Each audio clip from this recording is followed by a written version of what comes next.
Hello, good morning. तर सकाळी सकाळी मी, अंशू आणि ऋषी असे आम्ही तिघेच निघालो होतो माझ्या माहेरी जाण्यासाठी.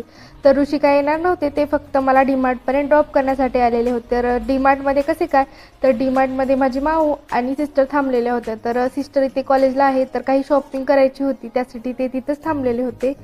तर गेल्यानंतर मला सरप्राईजच भेटलं. तर तिथे माझी मम्मीसुद्धा आलेली होती. मग सर्व सामान माझं काही बॅग वगैरे होते ते सर्व ठेवून घेतलं. मग त्यानंतर अंशू आणि अंशूचे पप्पा एकमेकाला बाय करत होते. मग त्या गेल्यानंतर आम्हीही डीमार्टमध्ये गेलो. तर हा छोटा मुलगा माझ्या मावशीचा मुलगा आहे. तर डीमार्टमध्ये आज संडे असल्यामुळे खूपच गर्दी होती. तर मी माऊला शोधत होती की ती कुठे आहे. तर शोधता शोधता मला ही बॅग दिसली. खूपच छान होती, पण क्वालिटी तितकी काही छान वाटली नाही. तर इकडे बघा, अंशू आणि अंशूच्या मामाची मस्ती चाललेली होती. ते दोघे खूपच मस्ती करत होते. नाही म्हणता म्हणता इतकं सारं सामान घेतलं, त्याचं बिलिंग केलं आणि बाहेर आलो. भेटूया नेक्स्ट व्लॉगमध्ये. चलो बाय.